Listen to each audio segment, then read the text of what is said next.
तो गुरु और शिष्य का जो रिश्ता होता है वो बहुत ही पाक माना जाता है। लेकिन अगर कोई गुरु अपने शिष्या के साथ में कुछ ऐसा कर दे जो कि समाज में ना ही उसको एक्सेप्ट किया जा सकता है और ना ही गुरु और शिष्या के तौर पर उस रिश्ते को कभी पाक माना जा सकता हो।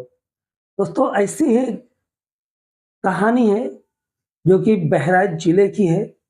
और बहराइच जिले में एक लगभग 7 से 8वीं क्लास में लड़की पढ़ती थी और उसी स्कूल का एक प्रिंसिपल होता है।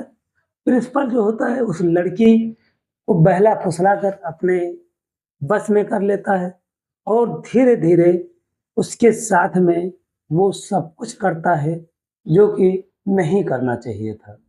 और दोस्तों जब वो लड़की प्रेग्नेंट हो जाती है तब ये खुलासा होता है कि लड़की के साथ में कुछ गलत हुआ है।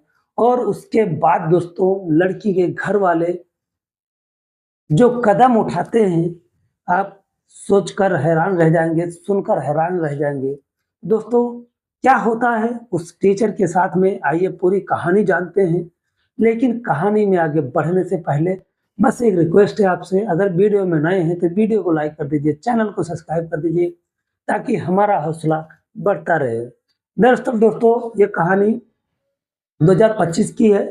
बहराइच जिले का एक छोटा सा गांव है। उस गांव में, गांव का नाम नहीं ले सकते, और उस गांव की एक बच्ची होती है जो कि 7वीं क्लास में पढ़ रही थी।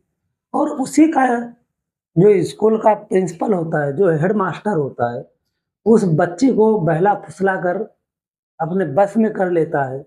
उसको कोचिंग देने के बहाने, उसको पढ़ाने के बहाने, उसको नंबर बढ़ाने के बहाने कि मैं तुम्हें अच्छा नंबर दे दूंगा, अच्छे नंबरों से पास कर दूंगा, उसको बहला लेता है, फुसला लेता है। और उसके बाद दोस्तों उसके साथ में धीरे-धीरे शारीरिक संबंध बनाने लगता है। अब दोस्तों लगभग 1 से 1.5 साल का वक़्त बीत जाता है और इस 1 डेढ़ साल में वो जो बच्ची होती है वो प्रेग्नेंट हो जाती है। और धीरे-धीरे जब उसका तबीयत खराब होना स्टार्ट होता है, एक दिन अचानक उसकी तबीयत काफ़ी ज़्यादा बिगड़ जाती है। जब उसकी तबीयत बिगड़ जाती है तो उसके जो माँ-बाप होते हैं उसको हॉस्पिटल ले जाते हैं, डिस्ट्रिक्ट हॉस्पिटल ले जाते हैं। वहाँ पर ले जाने के बाद जब दवाइयाँ स्टार्ट होती हैं, फिर भी अगर कोई जब रिलीफ नहीं मिलता तो उसका लास्ट में डॉक्टर अल्ट्रासाउंड करवाते हैं। अल्ट्रासाउंड में ये पता चलता है कि जो बच्ची है ये लगभग 3 महीने की प्रेग्नेंट हो चुकी है।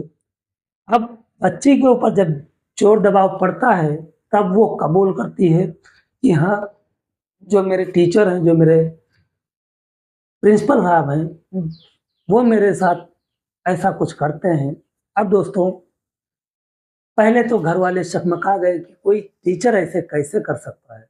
लेकिन फिर बाद में उस टीचर के ऊपर दबाव बनाया जाता है। टीचर पहले सीधा-सीधा मुकर जाते हैं कि नहीं, मैंने ऐसा कुछ नहीं किया। लेकिन बाद में जब पुलिस एफआईआर होती है, उसके बाद जब टीचर के ऊपर काफ़ी दबाव पड़ता है तो वो अपना जो जुर्म होता है वो कबूलते हैं। और कबूलने के बाद उसके बाद जो पुलिस होती है दोस्तों, वो टीचर को संबंधित धाराओं में ले जाके अंदर करती है। अंदर करने के बाद कहीं न कहीं जो घर वाले थे, वो काफ़ी गरीब थे और गरीब होने की वजह से दोस्तों जो उनकी आवाज़ थी उनको दबा दिया गया। क्योंकि जो टीचर था वो ऊँचे कास्ट की था, ऊँचे बिरादरी का था, और जो वो लड़की थी वो दलित कास्ट की थी, पिछड़े जाति की थी। तो उसकी आवाज़ को दबा दिया जाता है। और जो लड़की के घर वाले थे उनके ऊपर ज़ोर दबाव डाला जाता है। ज़ोर दबाव डालने के बाद उनको कुछ पैसे कौड़ी दे करके इस मामले को दबा दिया जाता है, सल्टा दिया जाता है। और वो टीचर जो हैं दोस्तों, वो आज भी नौकरी पे बरकरार हैं, नौकरी अपना कर रहे हैं। लेकिन दोस्तों इस कहानी से हमको ये सीख मिलती है कि हम अपने बच्चों को कैसी शिक्षा देते हैं, अगर हम दे रहे हैं, तो उनके ऊपर किस प्रकार से नज़र डाल रहे हैं। क्योंकि उनको इतना भी फ्रीडम देना उचित नहीं होता, इतना सही नहीं होता, क्योंकि वो कुछ भी करें और हम उनके ऊपर नज़र ना रखें। सारी गलती हमें लगता है टीचर की नहीं थी, घरवालों की थी। जब टीचर वक़्त बे-वक़्त उस लड़की को कहीं भी लेके जाता था, आप लोग को पता होना चाहिए कि उस लड़की को कहाँ लेके जाते हैं, क्या करते हैं, क्या नहीं करते हैं। आप लोग की उसके ऊपर नज़र रखनी चाहिए थी। और जब वो मोबाइल वगैरह से उनसे बात भी करती थी, काफ़ी उसने कबूला था कि मैं बात करती थी, तो आपको भी ये ध्यान देना चाहिए था कि इतना बात करती है तो कहाँ करती है, क्या करती है?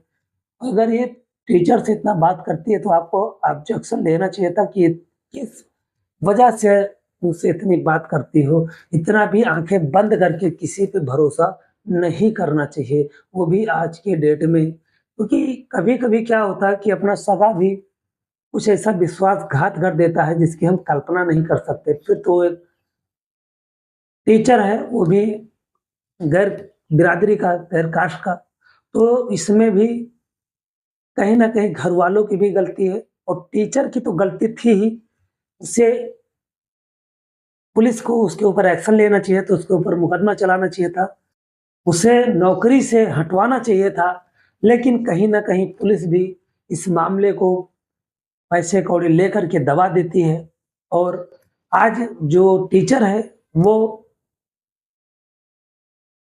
नौकरी पे बरकरार हैं। लेकिन इस मसले पर आप सबका क्या कहना है? हमें कमेंट सेक्शन में ज़रूर बताएँ। मिलते हैं किसी नेक्स्ट वीडियो में किसी रियल स्टोरी के साथ में। तब तक के लिए जय हिंद, जय भारत, नमस्कार।